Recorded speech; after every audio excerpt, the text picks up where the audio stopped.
Every goal, the sound declares. Heartbeats pound like a drummer's song, marching forward, fierce and strong. We're the ones who rise in the clash. Numbers running in a white shirt dash. History burns in the roaring crowd. Every game we scream it loud. Tottenham, Tottenham till I die. Raise the banner, let it fly. High through the rain, through the fire. This is my club, my only desire.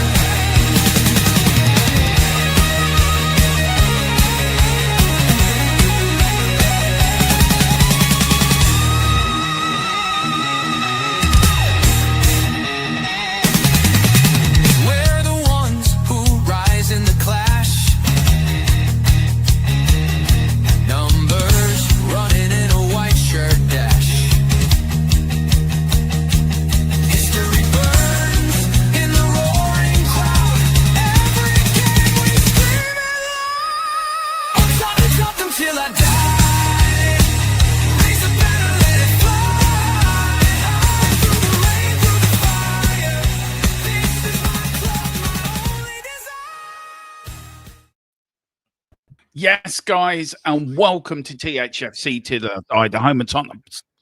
Let me start that again. Welcome to THFC Till I Die, the home of Tottenham, past, present, and an exciting future under Thomas Frank. And yes, the era has ended. Daniel Levy has left the building. He has gone. Finito. No more Levy magic on deadline day. We might have a proper football club at last, actually, to run. But we must not forget the good he has done. Before we get started, any opinions on the future of Tottenham Hotspur, any opinions that we may have are our own, not to the channel. There is a lot of rumours and counter-rumours out there. We do have our sources. We do have an inkling what is happening, but we will treat everything as a rumour until we know 100% factually what is going on.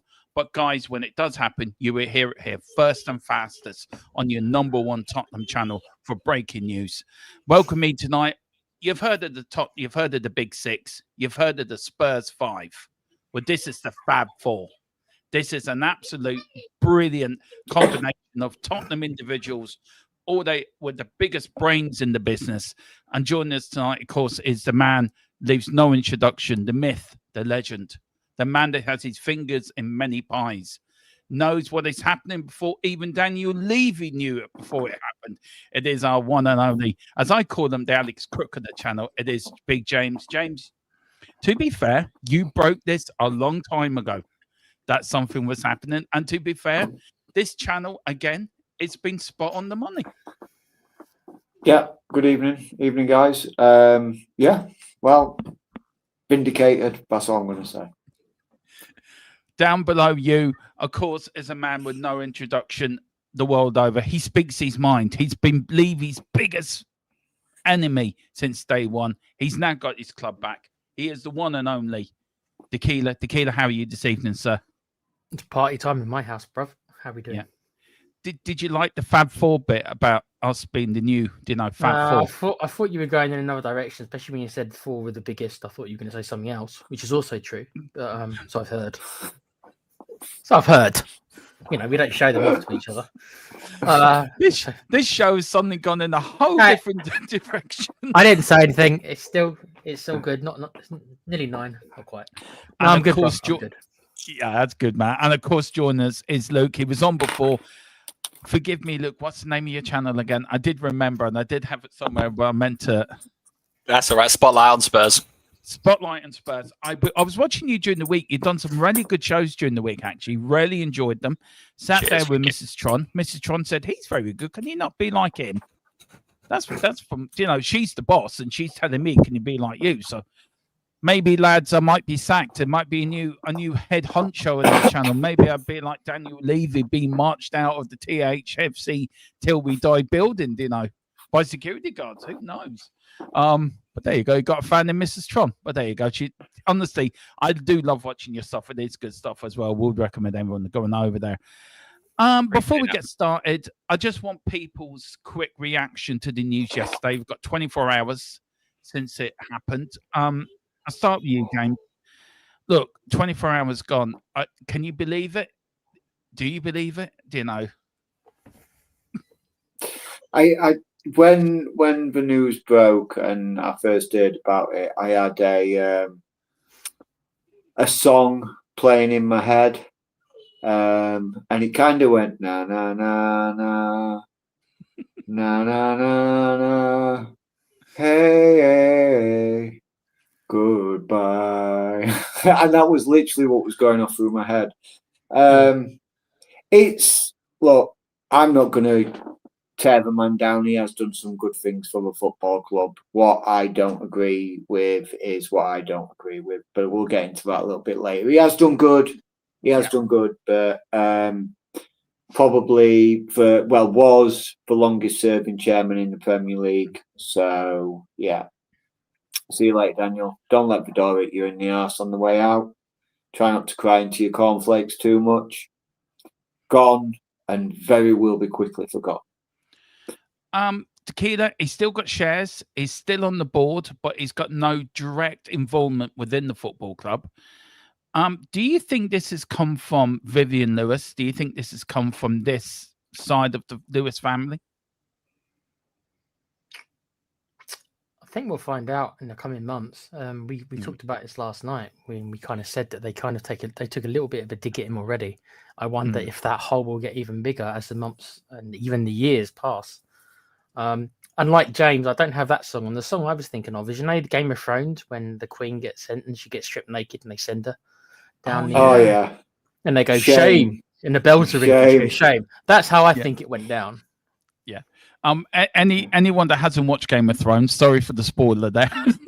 That's like season 6 or 7. It's one of the latest seasons. Grand, near the end. Yeah. Do you know what, Tequila? Very quickly, that actually what came into my head was "Bye Bye Baby Goodbye." I don't know why it came into my head. Luke, what was your first reaction when the news broke that Levy had left the building? Absolutely shocked, to be honest with you. I didn't think it would be so soon. I thought there'd be murmurs about it a hell of a lot more. I could see now, looking at it, I could see that the end was coming with Donna Cullen trying to go into retirement last year and him asking her to stay on for a further year. I think that was because he was potentially losing the power that he had, and he said, "You're the closest ally. Can you stay with me one more year?" I am a little bit disappointed because I'm a little bit fearful of what may come. I understand why people criticize him, and rightly so, on virtually everything that they do criticize him. But I still think that there are certain things that we knew were never going to be a problem at our club. And if we get into the wrong hands, they could become big problems. So I think it would be interesting to see how we react. I don't like what we're hearing now, because for me, I think Levy's been levied. The way that they're kind of coming out now, it's almost like he was the bad egg in front of it, like in front of the world. And it's like, well, hang on a minute. You as his boss, if he was doing so bad, maybe you should have got involved 12, 10, 15, 20, however many years ago. So, but as the guy said, I'm sure we'll get into it a little bit more. Yeah, we will. I think you make a good point. What I've got here is a little bit of a snapshot, guys, of it. Sorry, I am rude. Before we do that, we get into the members. Tequila or James, do you want to read out the comments for me? I bring them up. First of all, if I bring them up, you read them. So I hit got a super chat from Wayne Bonner here. Yeah. So first of all, big Wayne Bonner, big up Wayne. He says, "Good evening, folks. Hope you're all well. Just a few points. I hope everyone understands the good Levy did for the club and the foundations put in place for our future." So 100%, Wayne, 100% do agree that he has done good for the club. I'm not going to tear the man down completely. We are in a stronger position than what we were when Daniel Levy first and Enoch first took over, of course. Can't fault him in how he's run Tottenham as a commercial business and how much stability he brought to the club. But stability only gets you so far. That's my opinion. Stability only gets you so far. There's got to come a point where you have to take that first tentative step into the unknown. And I think what he did was stay very much within his comfort zone and didn't want to rock the boat. Yeah. Big up to Wayne Bonner for the super chat as well. €2, big up to you. Thank you so much. Question: was Levy pushed or shoved? James, was he pushed or shoved? I think he walked before he was pushed. I think that's my understanding and my opinion on it. He got to a point where he knew it was going to come. It was inevitable that it was going to come. So rather than have the humiliation of being forced to step down, he stepped down himself. And if you want to know where I get that from, you look at the comments he made after Ange was sacked. You look at the interview with Gary Neville. Yeah. Those sort of comments that he made in that interview didn't scream a man that knew he was losing his job. It screamed a man who was ready to just sort of carry on doing what he was doing. But I think then realization came in that certainly as the transfer window wound on, that it wasn't good enough, and it was probably gonna end up being shoved out the door. Yeah. So I think he graciously resigned before he was ceremoniously thrown out on his ear. Yeah. Luke, pushed or shoved, or do you agree with James? No, this is absolutely why I love football, because I completely see everything that you've just said, and it's all logical and makes perfect sense. And I just see it a completely different way. I think that he was being pushed out, and I think that going on the same interviews, Levy didn't ever communicate with the fans, and I think they were his last parting shot to the fans, as if to say, just remember what I've done. Remember this stadium, like even to come out and say that, like this is a lasting legacy. People will remember me more when I'm gone. For me, it was the signs of a man that knew he was on his way out. And I'm the only thing that I'm not sure about in terms of him stepping down and then pushing him is that he was on a salary of like $3 million a year, and if you walk, you don't get that. So maybe there's some sort of conversation there where let's be completely frank, he was here for nearly 25 years. I don't think it was ever going to get to a situation where we come out and say in a statement he's been sacked, even if we've sacked him. So I think that there's just been a bit of a mutual thing there where he's, as I say, that the Donna Cullen stuff, the fact that she stayed on for one more year and then he's gone a couple of months after she's left, for me is almost like I'm losing my power. Stay with me. You're my closest ally here. And then next year when you go, maybe it's time for me to go as well. But who knows? As I say, what you're saying there makes perfect sense as well. So, but that's just the way that I read it. Yeah, no, that's fair. Tequila, before I give my opinion on it, what do you reckon? Was he pushed, shoved, kicked? I'd say the first thing is I don't really care if he was pushed or shoved. I hope that he enjoyed the fall. I did ask several times in the past. I've asked him to fall on his sword. I've asked him to fire himself, however you want to phrase it. And even though I don't think he voluntarily did it, someone suggested to him that he do it. But I said to you, I think the overlap. I think the Levy has been radio silent throughout his whole tenure. You're right. And then all of a sudden, he does 2 interviews within 6 weeks of each other? Yeah. That should have been the flag that not many of us really saw, because that was very, very unlike Daniel Levy to do 2 public interviews. Granted, one of them was controlled by Tottenham. It went out on the Tottenham channel, so that was very controlled. The fact he even agreed to do Neville's show, very, very un-Levy-like, as we know the man. So that might have been, if you want to, hindsight's 2020, right? But looking back, definitely, maybe we should have been like, that's really odd that he would agree to do that. And don't tell me that he didn't scan those questions and go over Neville exactly what he was going to be asked. Of course he did. Mm. So It was all pre-planned, of course. So, I agree with Luke on. That's what I said yesterday, Luke. I agree with you. I think that was set up. I think that was a way, especially the part, as Luke said, where Neville asked him, "How do you think you'd be remembered?" Doesn't that one question really stick in your mind now? It does. I rewatched it today. I rewatched both, actually, the Gary Neville overlap and the one he did with Vinny. And I still reckon the one with Vinny, right? It's like a loving. It's like the end of. Do you know when they go on first dates and they say, "Will you see each other?" I just reminds me of that so much. I agree with you guys. I think I more agree with James actually and what he had to say personally.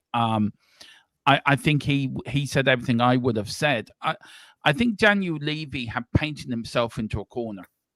If you look at our transfer window, somebody said it last night. I don't know where, but it made sense that every time there was an up, it wasn't Levy. Anytime there was a down, it was felt Levy was in charge. You look at the times he was in for the Eze deal. They had a whole week to get that done. And Levy was in charge of that. So, I think it's a bit of both. I think he fell on his sword, but he was made to fall on his sword, if you know what I mean. But big up Wayne Bonner. Thank you so much for the super chat. Guys, do you want to say anything to Wayne for the super chat? Yeah, thank you very much, Wayne. Big up, my man. Always appreciated. Always love your input on the shows. Yeah. I'd just like to say also, it's like that. This is the good example, guys, to get your super chats in, and then you can steer where the conversation goes, because that was all brought upon by Wayne's question. So get them in. I know. And also pick up your memberships as well. We're trying to bring up everyone's memberships. We can't bring everyone's comment. We can't do it all of them. So we are prioritizing the members a bit. I know it's a bit unfair. We will read out your comments, but we're bringing up because they're members and they do pay the money. So grab your memberships. 99p doesn't even get you a loaf of bread. So, or it might do get you a loaf of bread. I don't know. Get you a loaf of bread. Might not get you a can of Coke, but it'll get you a loaf of bread. It'll get you your Tesco brand or the shops brand. The low budget bread, it might get you. I tell you, 99 cent over here doesn't get you a loaf of bread. 99 cent doesn't get you anything over here. But mind you, we live in an expensive country. Anyway, Wayne Bonner, Fab Four, Metallica, Slayer, Orbit. Right, which one are we, guys? Go on. There's 4 options there. Which one do you think? I reckon we're a bit like the Beatles. I reckon we are. Yeah. That's my thing. Just far better looking. Yeah, I'll take the Ringo Starr job. I'm being the drummer. Tequila, who do you want to be? I'll take any of them, to be fair. I'll take their money anyway, if that's the proposal. Yeah. I'll be McCartney, I think. Yeah. It's a bit of John Lennon about you, James. You know, a bit of a rebel. I'm going to say, if anything, I'd be John Lennon, dead inside, just dead. Watch out for those foreign babes, mate. Don't get involved. Yeah. And we've got the quiet Beatle there, George Harrison, down in the corner, just singing while his guitar gently weeps.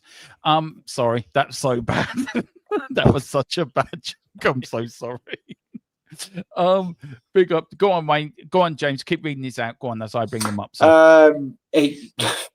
Wayne Bonner saying he broke wind a long time ago. That was, I'm guessing, in reply to my comment or our comments of breaking the news regarding. And Wayne was also saying, he says, so James is upset that Levy's gone, Ben. It's like a hole has been ripped into my chest and filled with joy, Wayne. Yeah. What can I say? Big up to you all sending in. Big up to also Rayman's joining us. Big up to you, Rayman, David Clark as well. Big up to David Clark, a man who's seen it all, a man that's seen many years at Tottenham, many owners. So I think, if I'm right, David, this was your 4th owner. If I'm right, there's been 4 owners at Tottenham. This will be the next owner will be my 5th owner as a Spurs fan. Big up to Beyond 72 as well, Wayne Bonner. You're an absolute diamond. Big up to Henry Coys. Big up the panel. Big up to you, Henry. And we just got Razzle Dazzle waiting for the Simon Jordan and Levy interview to drop very soon. Yeah, if there was an interview, if there is funny that's been so delayed. isn't it? Yeah. Yeah. Do you think they might do a new one now? They might have to. He might come on to. He does one on Talk Sport. I wonder will he get him onto that? You can't say anything though. It's all non-disclosure, doesn't it? At the moment, it's Yeah. probably a couple of years before anything can actually be said. So I'm sure Levy's going to write a book, Luke. That book could be coming out in a couple of years. someone's put that in a few group chats. It'd be really interesting to read. But he's not really a publicity guy, is he? So I don't. Yeah, know he'll get a ghostwriter when he's there. He'll just get a ghostwriter. Yeah, I suppose so. Right. Look, I know I have problems with my reading, so I've passed this all over to James if you can. If he doesn't mind, I do apologize. But this is a little few PDFs I got off on stats of Daniel Levy at Tottenham over 25 years. So, James, I do apologize. I'm asking you to do this, sir. So if you don't mind, I'd be really grateful. You know me, happy to be of service. So, number one, club ownership and financial growth. So, any acquisition through any group co-founded with Joe Lewis, Levy facilitated the purchase of a 27% stake in Spurs from Alan Sugar for 22 million. In December of 2000, increasing to 29.9%. It later acquired 85.55% of the club by 2007 for an additional £25 million, moving Spurs to private ownership in 2012.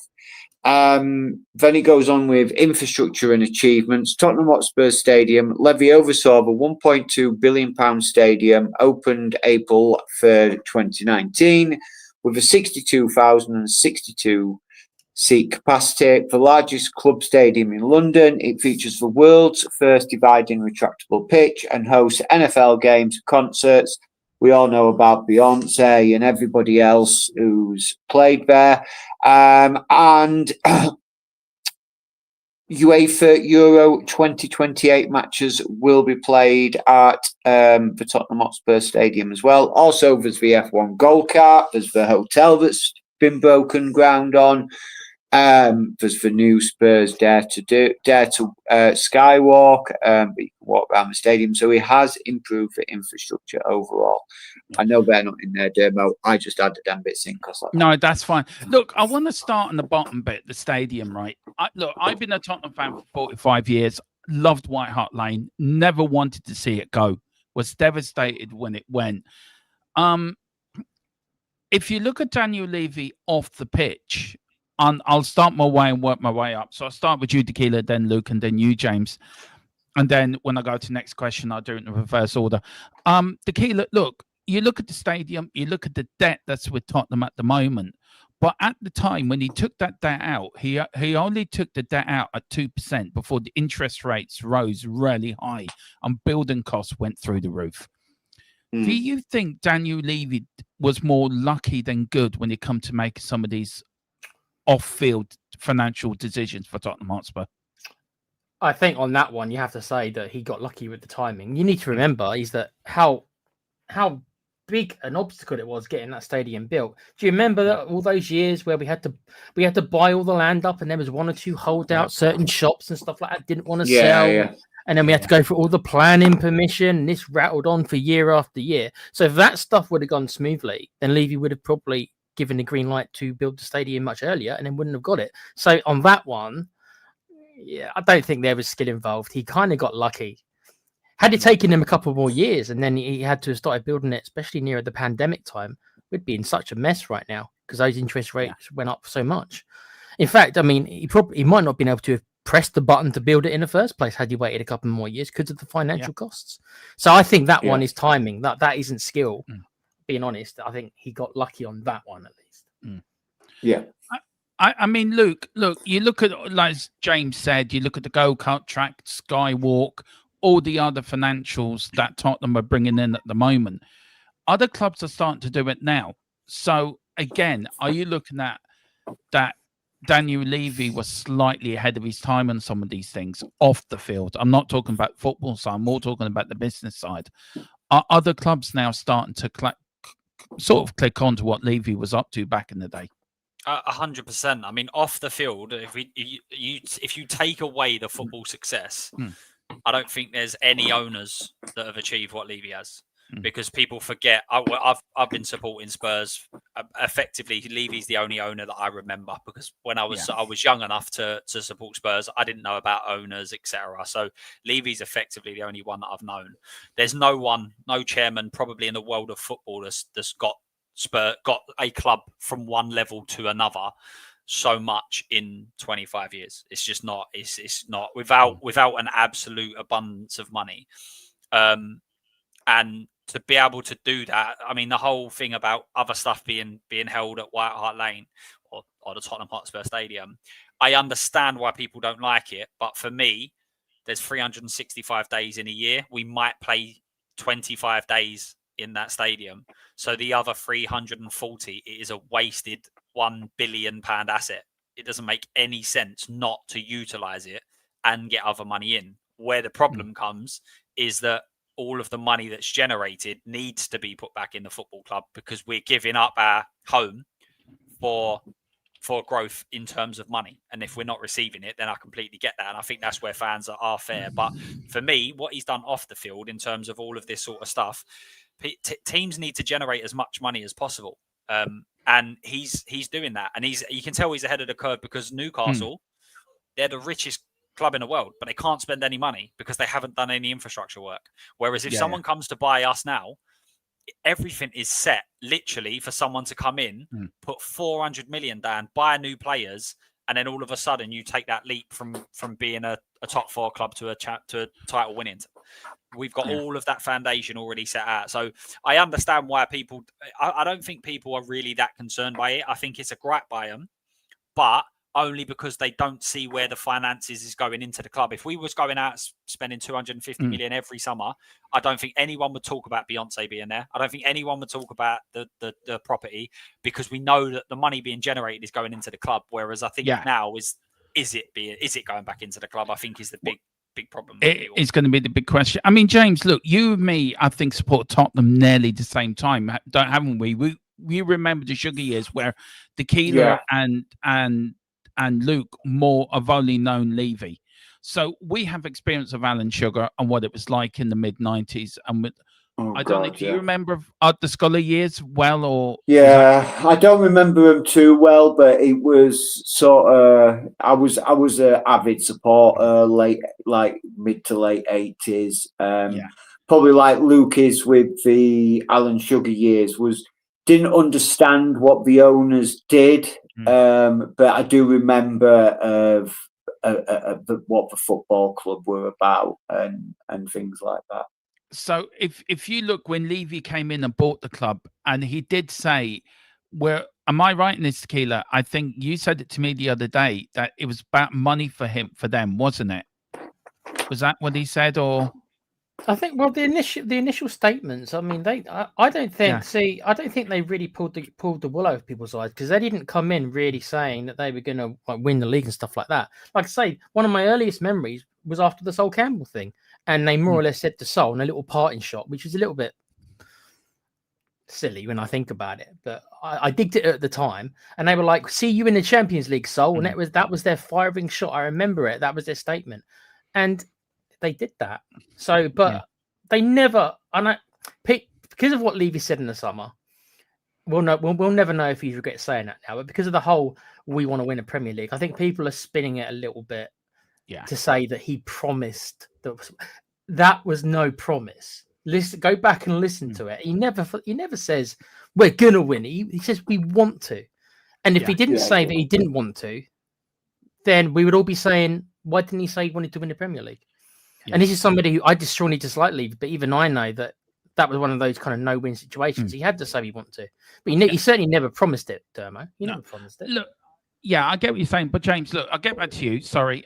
Look, I remember 91 when we nearly went extinct. I was a teenager, remember it very well. Remember going to bed, am I going to have a club to support in the morning? Which is an awful feeling. You don't want to feel like that as a football fan. And you think about it then, James, 8 million, or was it 8? I think it was between 8 to 20 million in debt. Not a lot of money in today, but a lot of money back in them days. Well, it roughly equates to roughly around about 150 million in debt. That's what it equated to in today's money. So, Alan Sugar came in with Terry Venables. Whatever you think of Venables and Alan Sugar, they saved the football club. Do you think Daniel Levy took him, and Simon Jordan said that him and Sugar of the same ilk, that it's all about the club making its own money, the club surviving on its own merits? Do you think they both had the same ilk of where they were going to go with the club? No, because I don't think Alan Sugar was anything regarding the football club. Yes, he came in to save it, but did he care? No. He saw it as I believe that Alan Sugar saw it as a quick buck, so to speak. It was easy money. Buy this club, settle it, keep hold of it as an asset for 2 or 3 years, minimal investment into that football club, and it will still generate me money. It will still make me money, and then there is pretty much guaranteed I'll be able to sell it on for a profit. Yeah. Because with regards to assets, football clubs are one of those strange things that they very rarely depreciate in value. Yes, they do go down, values go up and down, but as an astronomical depreciation, unless you are talking something like a Premier League team crashing all the way down through the footballing pyramids, they're going to hold and inherit value. Even Leeds United, as an example, went from the Premier League down to League Championship, down to League One, flirted with League Two for a little while, and then have slowly built themselves back up. Now, when they went down to League One, their value did depreciate, but their assets would have remained the same. Their ground would have been worth exactly the same amount. It was just that the money coming in wasn't as much as what the money going out would have been.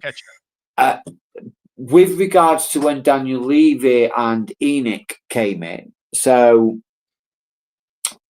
I just want. I mean, I know I said I put it in our group chat that we have with regards to percentages and what it actually means to think it. And I got the actual percentage of what Levy had. I said 22. It's actually 29.3%. I think is the exact amount.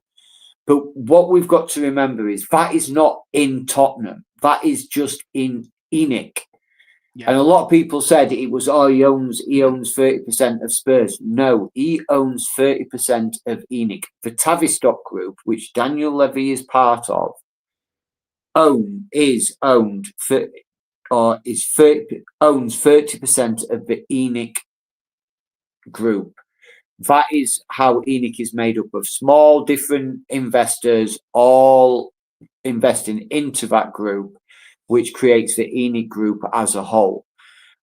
So, like I put in our group chat, if ENIC sell Tottenham, I'm not saying they are, I'm saying if they sold Tottenham and they went out and bought another football club, for argument's sake, they went out and bought Leeds United, and Leeds United, and then ENIC then put Daniel Levy back into as a CEO of Leeds United, it would appear on paper that Daniel Levy owns 30% of Leeds United, but he doesn't. He owns 30% of the shares in ENIC, what ENIC own of the Leeds United. Group, then, yes, am I right?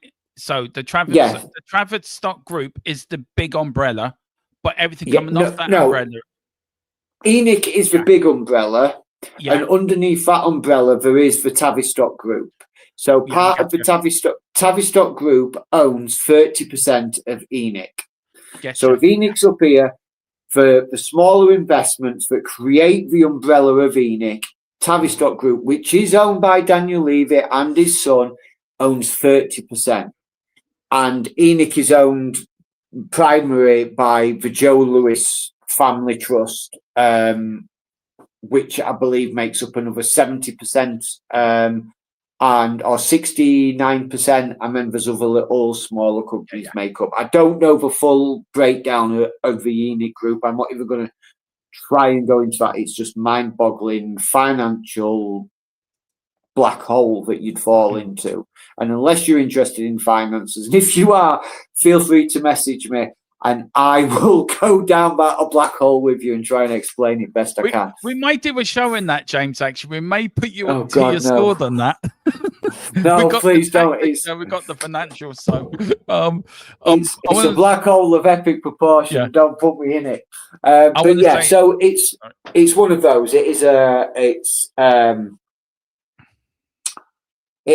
a interesting breakdown, but that is, I never knew it up until probably about 3 or 4 years ago, because I was always of the belief that Daniel Levy owned 30% of Tottenham. We'll round it up. I always believed he owned 30% of Tottenham, but he does not. He does not. He just owns 30% of ENIC, which owns Tottenham. Yeah. I want to say big up to Wayne Bonner, who's gifted one. And do you know who's got it? Do you know who's got it? It shouldn't be. Give it to someone else. Give it to someone else. It's so silly. I am so pleased this man has got one.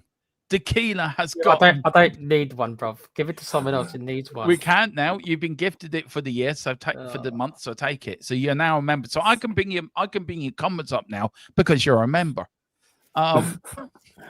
So that gets me out of that hole. Look, big up to you, Wayne, as well. Tequila, do you want to say anything to Wayne? Cheers, brother. Give it someone else. So silly. Thank you, Wayne. Yeah, yeah. See, he's so emotional. He's so emotional. Levy's gone. He gets a membership today. Do you know what? So go right. It's like you're gonna say, have you bought a lottery ticket yet? Yeah, that's what I was gonna say. Have you done the numbers? No, but I should get one now, shouldn't I, mate? Yeah. Right, mate. I'll win it and I'll buy Spurs. Don't worry, I'll save us all. Yeah. Rayman says, does that mean Tequila has to attend the member phone-in shows? Yes, they are coming, and as a member, he gets to come on. I don't know how that's going to work. I'm not sure how that's going to work, bro. Look, We Are Spurs TV asked the very question. We will get into the financial growth, and I think you explained it anyway, James, about it all here, about the financial growth. So it's nothing, but he asked the question, and he's been in the chat. I don't really agree with everything you're saying with your Spurs TV, but I saw this comment and I thought I would ask a question. And it's a yes or no question, really, guys. He says he would rather financial instability and trophies and signing top players. James, yes or no? Well, I'll answer it this way. Financial stability or financial instability? Financial stability. It's the only way forward. But there's a way, but just so I want to be clear on that, because you can go financial instability and be completely and utterly reckless. Yeah. With financial instability, very much like what Newcastle, Aston Villa, Chelsea, Manchester United have all done. They've been reckless with the money they've got. There's having financial stability, but being sensibly reckless with your money.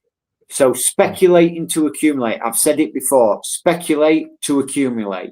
Yeah. That is what football's about. So yes, spend 200 million in the transfer window on 2, 1, 2/3 players, and that gives you the ability that you've spent money. You've improved the team, and it gives the ability the team is going to improve to also generate more income from prize money, etc., etc. And then when you get on that positive ball, which is not always going to keep going, because you're going to have the blip season, but you just keep going and you keep throwing that same dice down that same alley. Okay, so this year we've made 200 million. We spent 200 million and we made 180 million. So next year we'll spend 250 million and see if we can get close to breaking even. And you keep going. So to me, financial stability is different to financial trophies and financial instability. You can be financially stable and win trophies. Yeah. Liverpool have shown that. Yeah, they have. And Man United used to show it back in the day, to be fair, when they were successful. Yes, they did. Luke, are you the same as James? Would you agree with him on that point? Yeah, I mean, the point's so lopsided in terms of you can't say I'd rather have financial instability and win trophies. Just by having financial instability doesn't bring you trophies. That's not how it works. So I understand why everyone screams so much about we need to spend more money. But if we went and signed 11 Dele Allis for 5 million and won the league, I'm not going to be sitting there going, we need to spend more money. I don't care how they spend money. I care about how the team gets better. So we've just gone and signed Vuskovic, for instance, for £10 million. I don't want them to go and sign a £70 million centre back if Vuskovic is going to be better. So there needs to be some sort of idea there. And I think you hit the nail on the head. I can't remember who said it earlier, but we just need to be, it's almost like he always got to that edge where it was like, oh, this is a little bit out of my comfort zone now. And he never just took that leap. Yeah. And so that leap doesn't mean money. Like, go and look at Manchester United, who have just spent 250 million on a new front line, and I don't think they scored. I think they've scored 2 goals between them in 5 games or something like that. So it isn't just about going to spend money; it's about recruiting well. And the problem is we haven't recruited well. If you actually look at the numbers that we spent, if you go through our top 10 signings that have ever been spent, there's a lot of them. Probably about, I think there's 7 of them where you go, well, that they've been unsuccessful. So actually, Spurs spending money doesn't really work. To be honest with you, we're actually poor at doing it. So I understand that the idea around it, but if you could choose financial instability but constantly winning trophies, every club would select that because it's winning trophies. But that's not how it works. It doesn't guarantee that in any way, shape, or form. So. I think that my opening line on Levy was that if we get someone in who's reckless, you as a Premier League club, you have so much outgoings throughout the year, you could very much become a club that's extinct within a few years because you mismanage your money. And you know for a fact that is never, ever going to be the case under this map. Was going to be the case under this map. Yeah. I mean, Tequila, you've been asking for, I mean, you were very critical of Levy. I think we all were in our own way. You've got We Are Spurs TV saying about instability and winning trophies or being stability. You got Rayman saying, for me, on the pitch, stability comes from spending the same money on less players. Has he got a point that you could buy good players, but you don't, if you buy 2 or 3 players, really quality players every window, you would then get that success from it? See, I don't think it's quite as clear cut as saying what We Are Spurs TV has said. I mean, I debate that you can't have both because I think Liverpool has shown that you can. I think Arsenal, we might not want to admit it. And you can say, well, they haven't won anything. Maybe not, but they are challenging every year for the title. They have been. They were only a couple of points off not last year, the year before last anyway. So they haven't won trophies, but let's not say you wouldn't want to be in their position because we all would. So they've done it as well within their. This is, they spent 120. They've spent over 100 million on players. Arsenal have, and I wouldn't say that they are a juggernaut financially. They haven't had the outside financing like a City, like a Chelsea, like a Blackburn did. They have generally done it the right way, as much as we might not want to kind of admit it. They kind of have. And Liverpool certainly have. I mean, Liverpool's an even better example of living within their means. And as you know, Dermo, the reason they were able to spend nearly 400 million because they spent 2 transfer windows worth of money in one window because they didn't buy anyone last year. No, they didn't. So, that's the reason they were able to do it. But normally, Liverpool probably do spend, on average, about 200 million. And another difference between Liverpool and Tottenham? Liverpool get money for their players. We don't. We get scraps. Yeah, that is so true. That is so true. But look, guys, you put something in, but do get your super chats in. Does do where we talk about, very quickly on the pitch performances. It's there for you all to see. 2 trophies in 25 years, not good enough. A couple of second places, worse than 17th and stuff like that. So it really is inconsistent. Managers, 15 permanent managers. I think the longest manager he had in 25 years was Pochettino. Every manager lasted 1 year, 6 months. That was the tenure at Tottenham Hotspur. Absolutely ridiculous. And then if you look at the European domestic competitions as well, 18 out of 20 seasons we qualified for Europe, and of course winning the Europa League last season. Big up to Giant 68. Big up to you. Says big up Domo panel. Does this mean a takeover is on the cards, or is Joe Lewis family wanting to win more consistently to raise the value of our club? Now, we broke about, I actually checked it today, 9 months ago. And I think it was me and James and Tequila did that show about a takeover happening at Spurs. Now, we did break about a few weeks ago that talks had stalled. We do think that's something to do with Daniel Levy. We don't know, but we're just thinking it might do. So, look, what do you guys think? Do you think do you think ENIC is now going to take the ball by the horns and say, look, it was all Daniel Levy's fault, it wasn't ours? Or do you think they're sacking Levy for sale? Luke, I'll start with you, bud, because I know you're tight for time, and I did promise, so I know you're tight for time. So I get to you first. No, that's all good. Listen, it could there's so many arguments that fit both of the narratives in terms of them selling and them actually putting money in and going for it. Again, I said earlier that it's like Levy's been Levy. That's what I think it happens. When Levy sacks managers, it seems like all the blame is on them. They didn't perform, they didn't do this. But actually, they were never really given the tools. And I feel like that's the same with Levy. Like all of the discussion that we've had, or most of the discussion we're having, is around finances, is around this.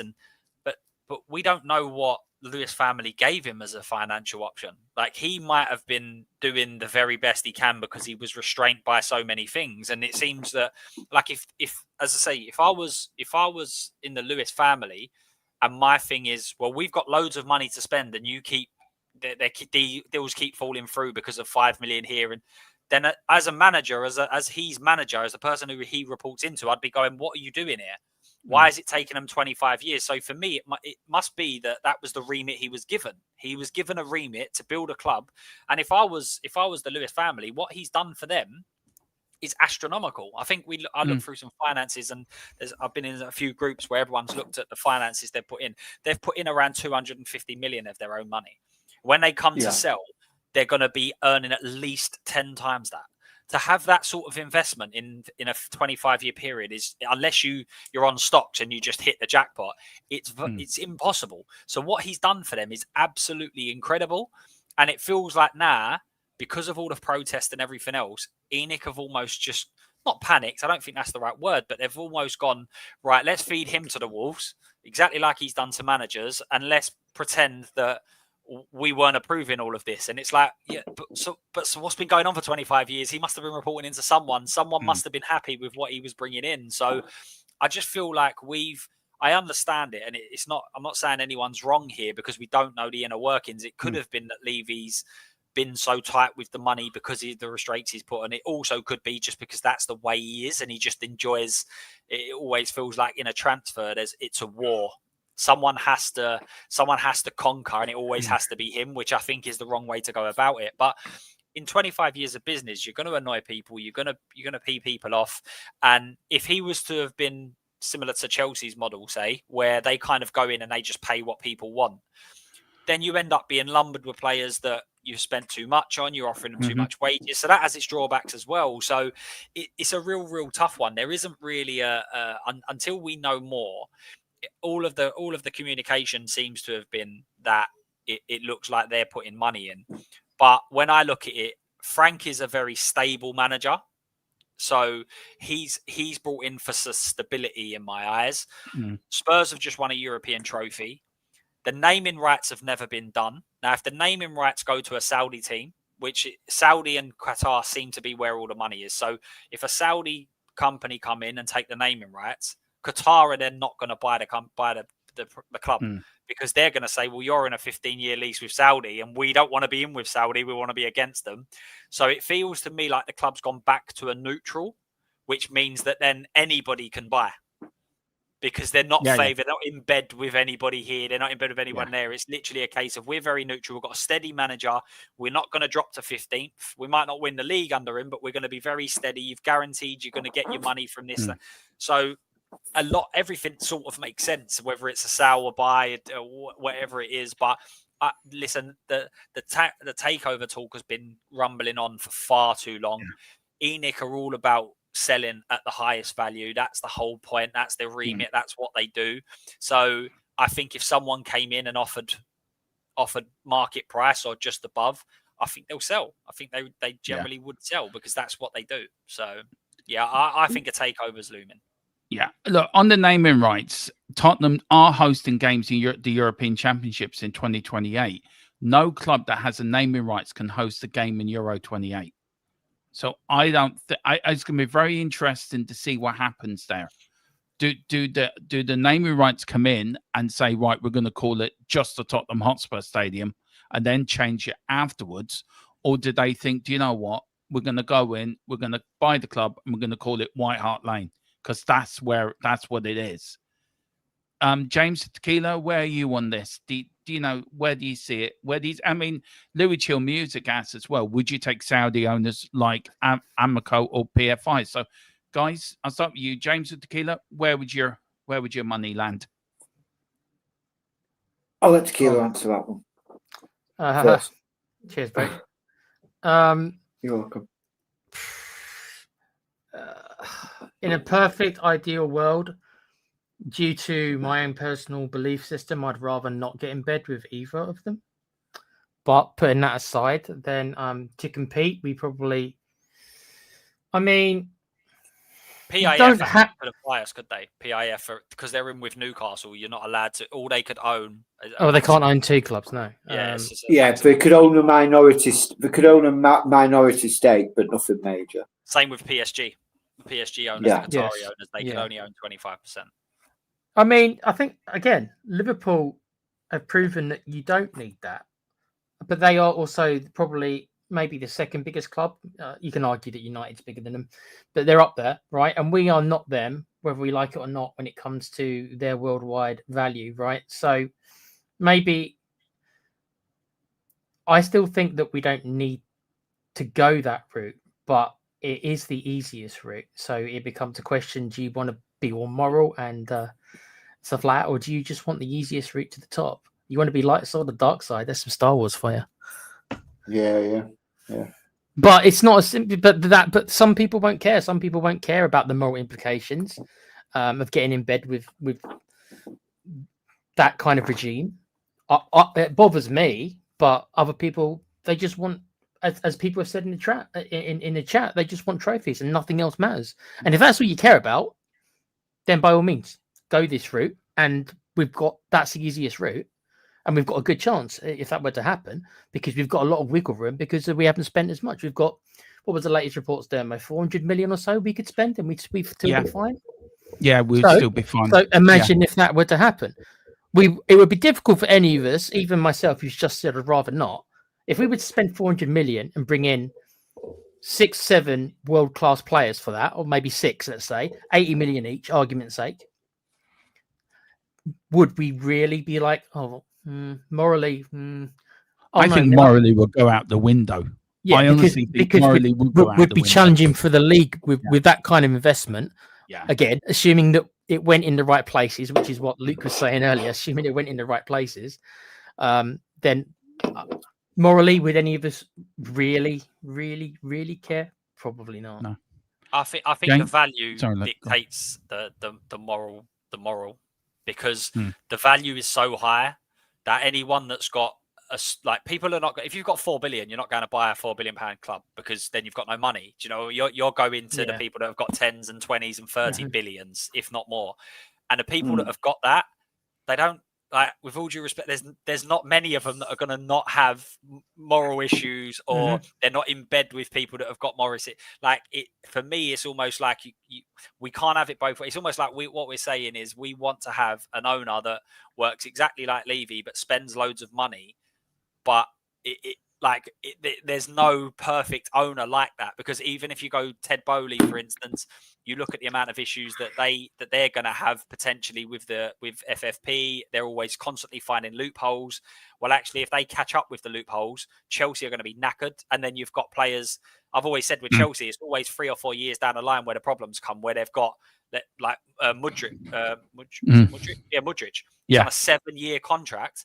Can't play for 2 years because he's taking drugs. They need to pay him for the next 5 years on 120 grand a week, whatever it is. So their ones will catch up with them. And then the City one is 115 charges. It's almost like we think there's a perfect owner out there, but unfortunately, they're all going to come with problems. Like they're all going to come with morality issues, or are they going to? Luke, doesn't Liverpool break that? Isn't that Well, they're American.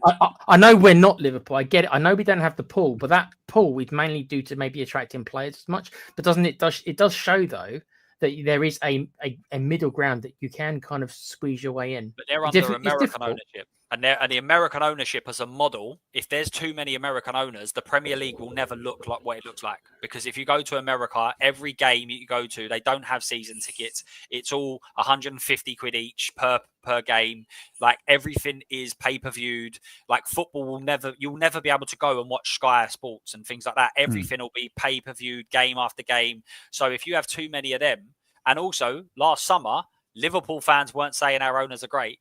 They were going, why haven't they spent any money? So every club has this. We just think that because we live in our own bubble, we think we're the only ones that have problems. But Liverpool fans were going absolutely crazy last year because they didn't spend anything. Then they ended up winning the league. I mean, look, James, you look at Manchester United, you look at the Glazers, Ineos. There was a report out today that Tottenham are going to do an out-of-court settlement with Ineos over their pulling out the contract. Yeah. You look at the Saudi coming in. You with me are working around. Well, you, me, and Tequila are in the same circles of the news that we get. We're hearing a lot of different things. A lot that we can't say because of NDA and confidential things that confidentiality that we cannot say. Look, there is something going to happen, but we can't say at the moment why. Which is really frustrating for us because as content creators and YouTube owners, and run a YouTube channel, we want to give you guys the latest news, Spurs news that we can get. But you've sometimes got to be patient. Look, are you with me that, look, morally, me and Philip Brady at the time of the World Cup were dead against the World Cup going to Qatar because of all the moral stuff behind it. I felt very much similar of that sort of team taking over our football club. But Tequila is right, isn't he? If we're at top of the league, if we're winning trophies, that moral stance sort of, we all become hypocrites, don't we? Because it all goes out the window. So where are you on it? If somebody came in, an American, would you prefer an American owner or a Saudi owner?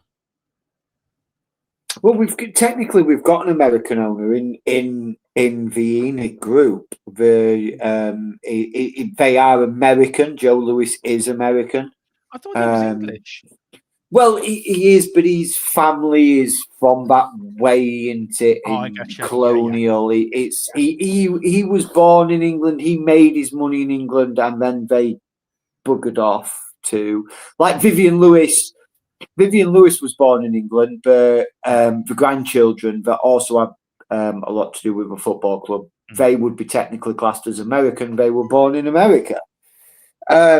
So in effect, we've got this hybrid sort of owners that we've got. What would I prefer? I don't care who our owners are, and this is me just being me. I really do not care who our owners are as long as they do right by the club.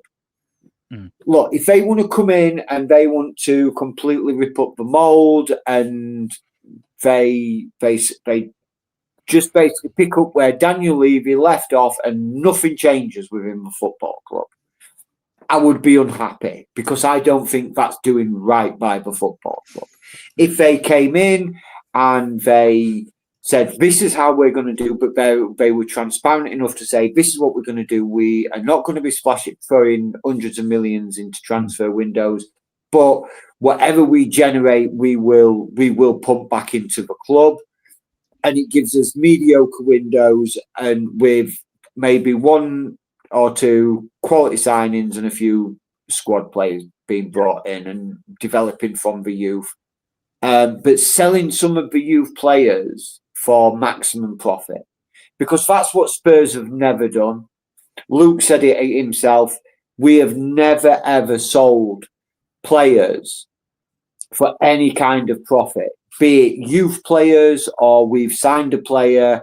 The only two players that have in recent memory that we signed, we paid very low money or came through our youth academy and we turned good profit on, was A, Gareth Bale, and B, Harry Kane. Every other player that you think of big name transfers that have come into our club, like the fabulous 7 that we signed from Gareth Bale's money, Eriksen, Modric. Modric didn't even go for that much money in comparison to what he later went on to achieve at Real Madrid. You look at the other players that we've signed, Richarlison now, if you put Richarlison on the open market and said, look, make an offer. We spent nearly 60 million on Richarlison. You said, go make us an offer. Most clubs are going to come in with 10 to 20 million. Tanguy and yeah. Do you know what I'm saying? No, I'm just throwing figures out there. Do you know what I mean, Tequila? But Tanguy and Ndombele, £62 million was supposed to be the revelation and changing of our midfield. Left for nothing. £62 million down Swanner. There's other players, when you look back in his history, Sergei Rebrov, Vincent Janssen, Dele Alli even. When you look at Dele Alli, we signed him so cheap at 5 to 8 million. And when he was at I hate to say peak because he's age-wise, he wasn't really at his peak. But when he was sort of peaking it as a player before he completely fell off a freaking planet, Real Madrid were quoting 80 to 90 million to buy it, and if we'd have sold him, everyone, and then he'd have flopped. Everybody would have said, what a fantastic bit of business. We must have seen something that showed that he was never going to improve anymore and he was on the decline and whatever. But no one speaks in Spurs in that way. No one speaks of, we sign a young quality player, we bring him on, we train him up, and then we turn a profit on him. Harvey Elliott is from Liverpool springs to mind.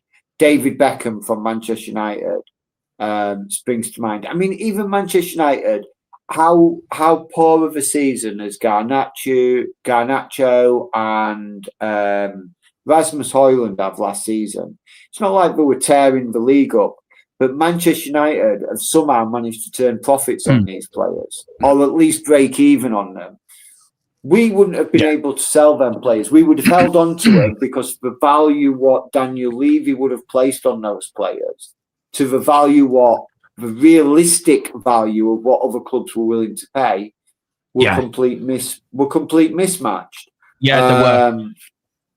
And that is why we would never sell players for good profit, because Daniel Levy would always try to squeeze every last penny out of every deal.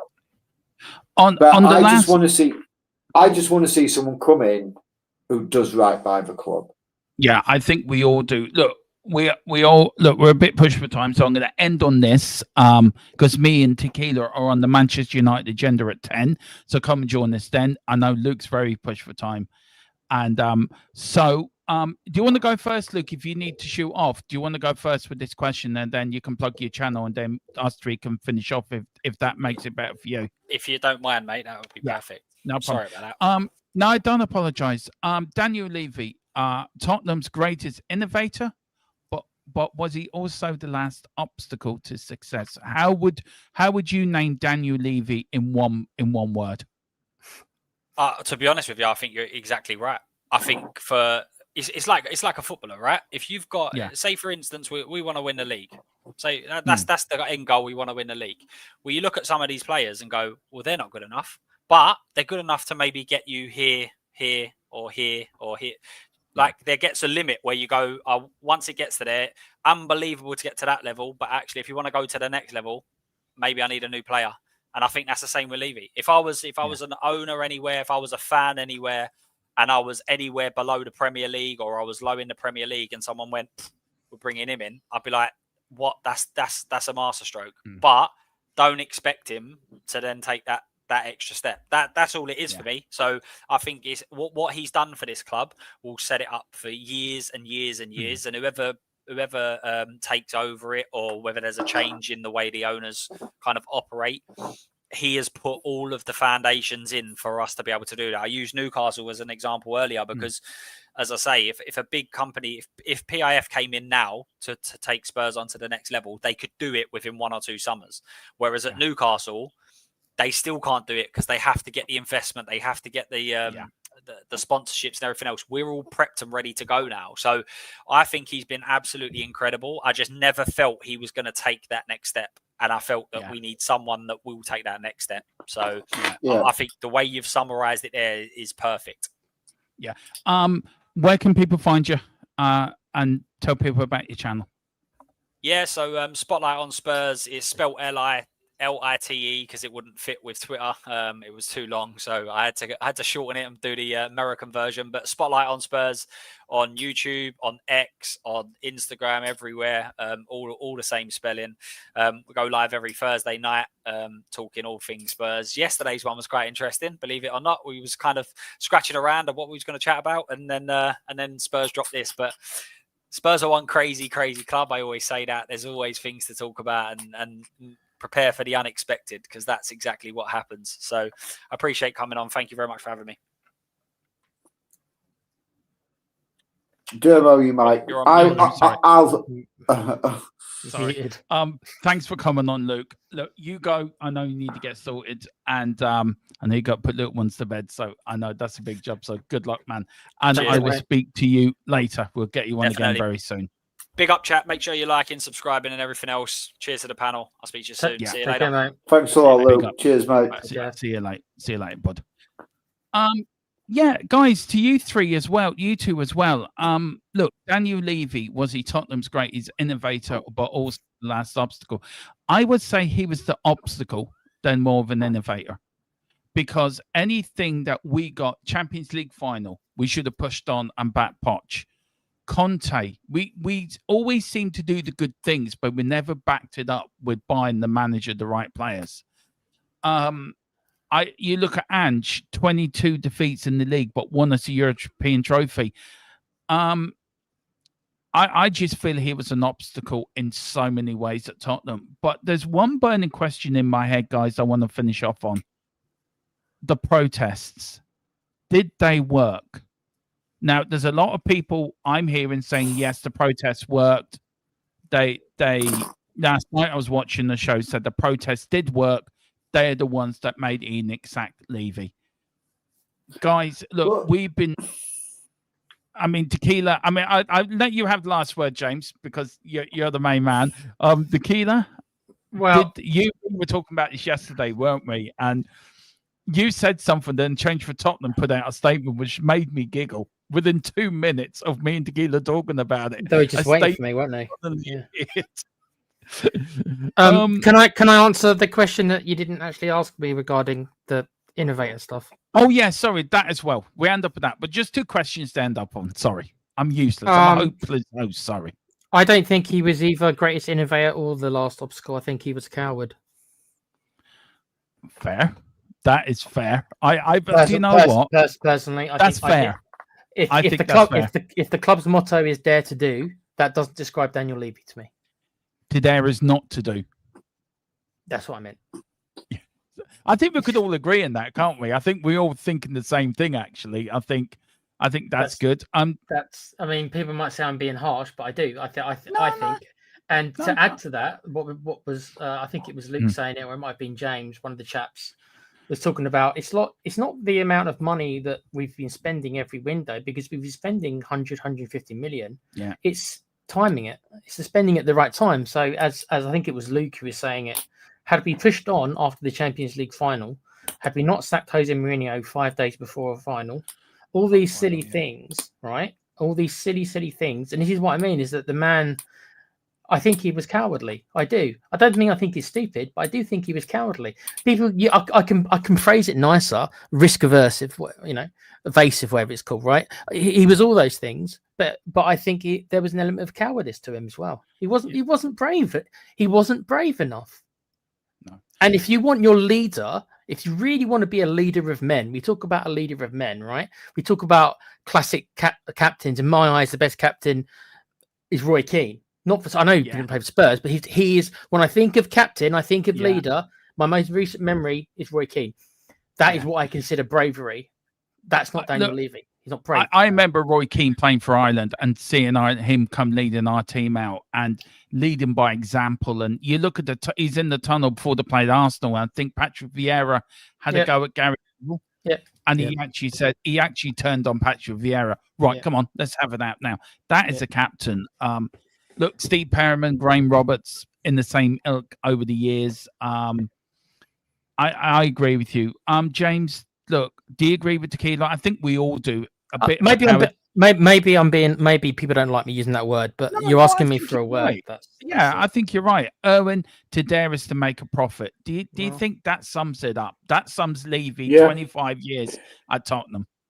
Yeah, absolutely. I would have called on that comment. I think it's very true. To dare is to make a profit. Archer also says there was actually an article I saw where Levy was accused of institutional cowardice. Very interesting. What I read today regarding certain things was that Levy was feared when it came to transfer dealings, and then after quite a few years, he wasn't feared anymore. It was just draining to deal with him. And so what do I think? Do I think he was an innovator at Spurs? I think in some respects he was an innovator. He saw the future, saw how to set up for the future, so you could say that. Is he an obstacle to a success? He kind of proves his record kind of speaks for itself on that. So many managers, so many missed opportunities, very much like Tequila said. If he really, really wanted success for Tottenham, when we reached that Champions League final, when we had all the money in the world we could have possibly thrown into the following window and really, really pushed on as a football club, we would have done it. But we didn't. We didn't spend a penny.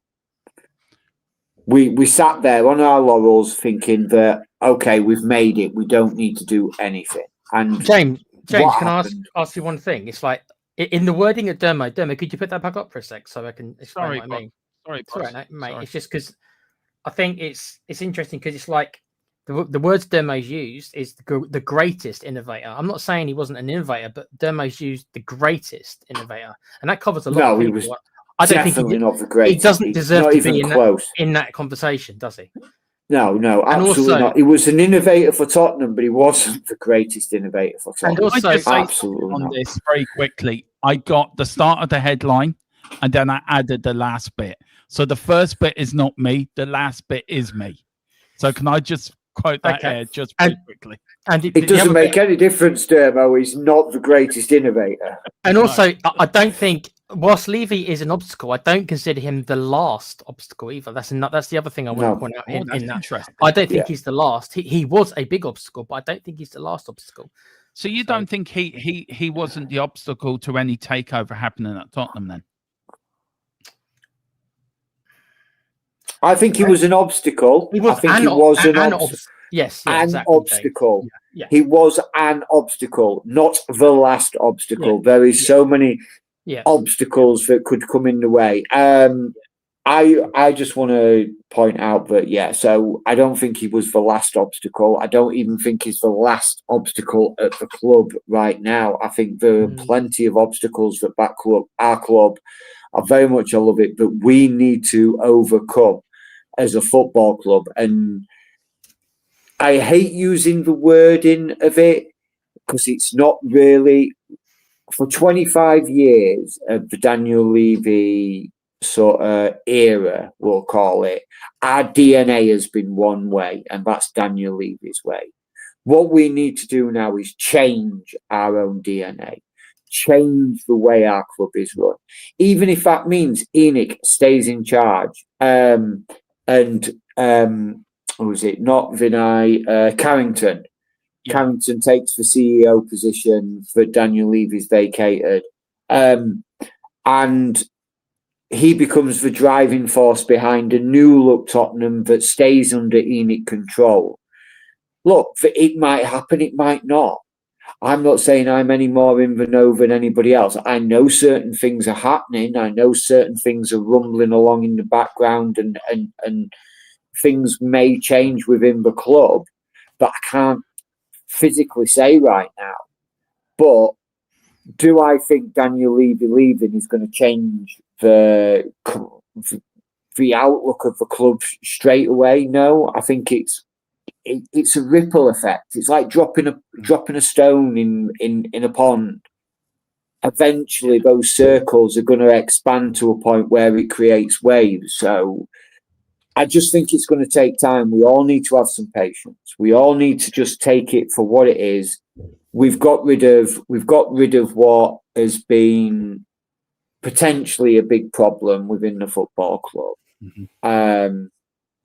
One thing I do also want to say is, do I think that the change for Tottenham, they forced Levy out? Of course they're going to say they did. That's ridiculous. Because it's going to say like, we did it, we did it.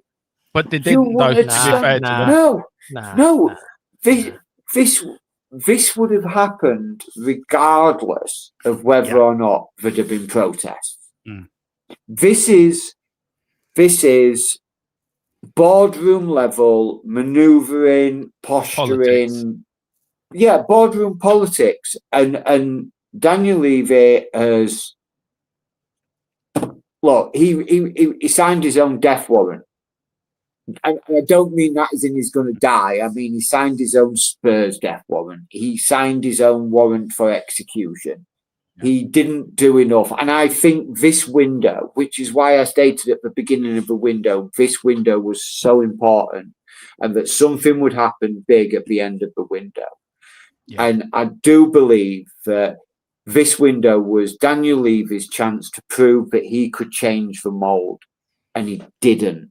And it only came down to the last 2 weeks of that transfer window where other people stepped in and said, this is what we need to do. If we are going to stand any chance of any kind of success, this is what we're going to need to do now.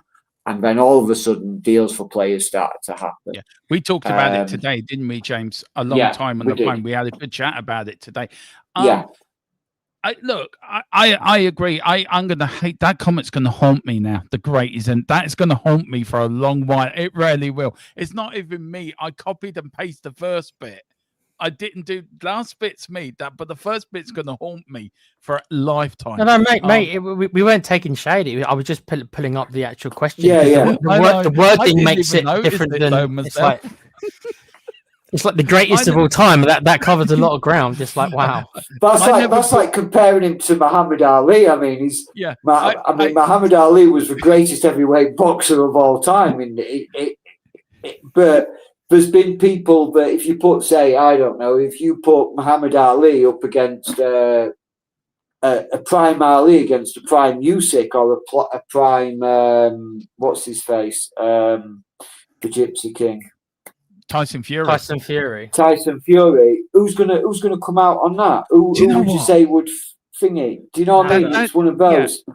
Ali. I do you know what? I think us three need to do a conspiracy show, because I think that would be brilliant. We'd be brilliant at that. All the conspiracy theories in the world. That would be absolutely spot on. Big up to Nita as well as we wound up. Good evening, panel and chat. I am savouring this moment.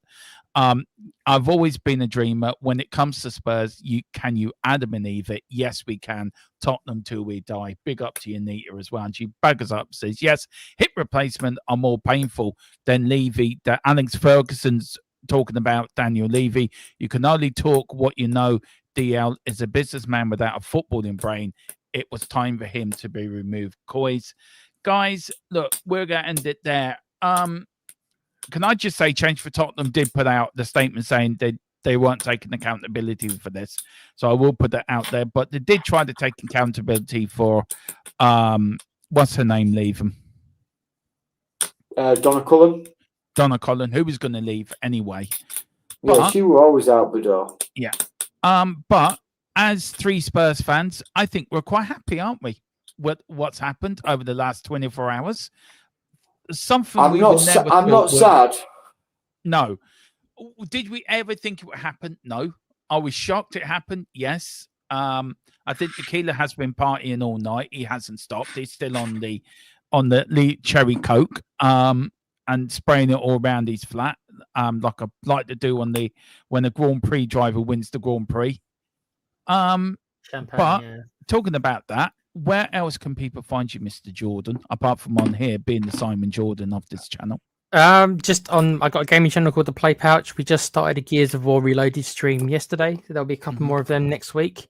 Yeah, I'm not sure what I'm going to be doing after that, but that's over the next 7 days. If you like Gears of War, come watch us. Yeah.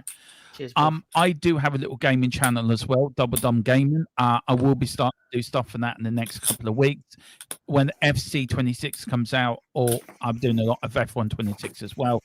James, you got your thumbs up there. What you got to say, sir? So obviously, don't have a gaming channel yet, but I'm going to get one. I am going to create my own one. I am going to create a Football Manager when FM26 comes out. I'm going to create FM gaming channel. Do get FM streams, showing you how I play Football Manager my way. Because it's not conventional. It's not always how people say you should play the game, but it's how I like to play the game.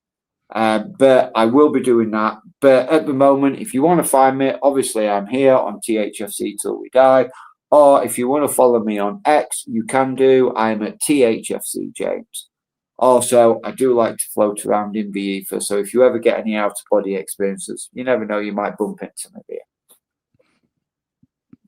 Right, we definitely need to do a conspiracy show then. I'm sorry. That's got to happen. We have to do a conspiracy show now. I am sorry.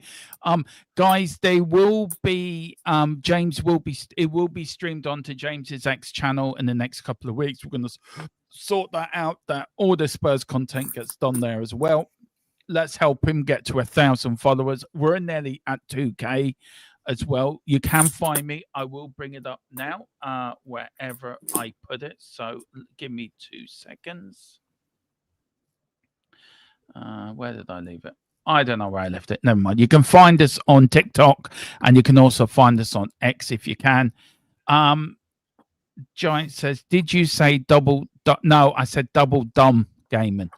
It's me and Column's channel, but Column's now gone over. He now goes on to the Play Pouch. So I've sort of taken that little channel over, and well, I don't do a lot on it, but I will be doing some on it. But I'm definitely going to watch this James FM. Yeah, James, you should join Dermo's channel. He's already got one set up. I could just take over it, couldn't I? You can do if you want. You can do if you want. I've got to get a laptop and everything first, Dermo. Jesus Christ, I've got so much I've got to do before like the end of the year. It's going to be crazy. Can I ask you something, James? You're Iceman are you Iceman when you come into the chat, or you Iceman? Iceman. Why do I Iceman? Big up to you, Iceman. Well, if you become a member, you can. Only members can come on the shows. Become a member, 99 pence. Not a lot of money. Get on the show. Guys, thank you for watching. Do join me tomorrow night on 5th Tier Podcast, where I will be doing the watch along to Ireland versus Hungary as we start our World Cup campaign. See, can we qualify for the 2026 World Cup? In about half an hour, me and Tequila, I'll be on the Manchester United agenda. James is gonna. I don't want James. James will be watching and spamming from the chat. You're playing Football Manager and punishing Eze still for his transgression. Yes, absolutely. Eze is so punished right now. It's unbelievable. Arsenal in general are being punished. I mean, I'm not saying I'm taking this save very seriously, but needless to say, Arsenal are in pretty much financial destitution on what they are having to pay for Eze's weekly wages for such a one-rated player. So he's like He's won across the board. He's never getting any better. His potential ability is 10. His current ability is at 10. And Arsenal pay him £2.5 million per week. Nice. You're a genius. And they are, I think, last time I looked at the save, I think they were somewhere in the region of around about £700 million in debt, languishing in 17th in the Premier League, 1 point above safety with about 10 games left to play. So, yeah, Arsenal are really enjoying that signing of Eberiche Eze. I'm really glad that they did it. Lovely. Yeah. Just talk for 2 minutes there, guys. I need to put the link into where you and me are later. Tequila, sorry. It's called the Man United agenda, Erwin. Yeah. Just Google Man United agenda. I found it. Yeah, I will now. I'll just put the link in there now. So share, copy link. I'll do that. But yeah, do get your memberships, guys. It does help us grow, and it does keep us going, do what we're doing. Carl says, what I want to know is, James on FM, do you add a new manager when your team needs cash? If I'm not playing a save seriously, Carl, and in all honesty, and my team, if I'm not doing a serious save, I'm just having a bit of fun save like I'm doing this season. What I do is I activate the editor and just chuck a load of cash at my team. I don't need to add a new manager. I just literally go to my editor, turn it on, and say, okay, Spurs have just injected 10 billion into the club, and we've got a £1 billion transfer kitty with a massive wage budget. And that's if I'm not taking it seriously. But most of my saves on FM, I do take seriously. I usually have the editor there in case I want to make changes to things. Like I do a lot of like draft saves and things like that, where I'll create a wheel, I'll spin it, and it'll create me different scenarios, and it's unable to do certain scenarios unless you have the editor available to you. So I always buy the editor as an add-on, but I don't always, if I'm doing like my official save, I don't activate the editor. You can activate it or deactivate. If you have the editor activated, you don't get any achievements for it on that save. So I usually have a save which is purely, I play every game, I go through every game, I do every transfer window. I'm thinking at the moment I'm just doing a director of football save, which is immensely hard for someone who loves transfers, I must say, which is where you are not allowed to sign any players or sell any players. It's all done by your director of football. And that is hard. That is hard. It's because for your director of football will sometimes it's not just buying for the first team, he buys for all your team, all your squads.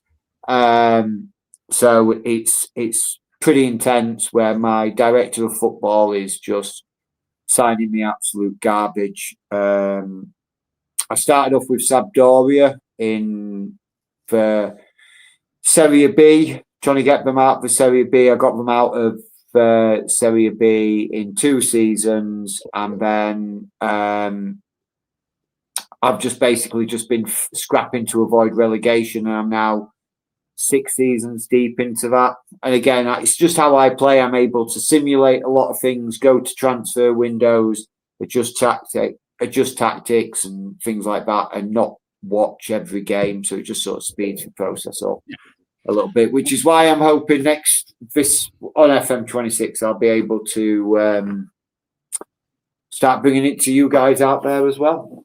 Yeah, well, look, Dan, I just joined my gaming channel, and we'll get it out there. So look at that, plenty of new content coming up on all sides, guys. Thank you so much for joining us. Thank you, James, as well. It's always a pleasure, man, having you on. Big up to you as well, Mr. Tequila, down the bottom there, Simon Jordan of the channel, the man who used to own a football club, or didn't you know? I might have mentioned it. Yeah, you might have mentioned it. But Tequila, you always take us out. I did it yesterday, but can you improve on what you did yesterday? Can you improve on how you took us out yesterday?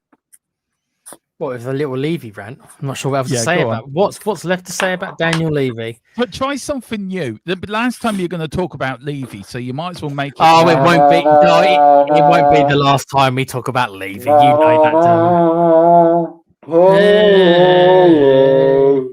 Goodbye. What can I say about Daniel Levy? He's like Just who we are, mate. it is just who he is, mate. But he's a nemesis that I will miss to a certain degree. I said this yesterday, guys. It's like, where do we go from here? If next time something goes wrong, where do we go? Where do we go? Who Bring do we back blame? Alan Sugar. Who do we blame when it goes wrong next? I don't know. So I'm going to miss my nemesis, Mr. Levy. I won't miss his way he does transfer windows. But I do want to say one thing about Mr. Levy. I don't wish death on him. And I will say that he has maybe set us up for great things in the future. And that's the biggest compliment I can give the man. And I won't give him any more compliments than that. But we can all be casually and very cautiously optimistic for the future.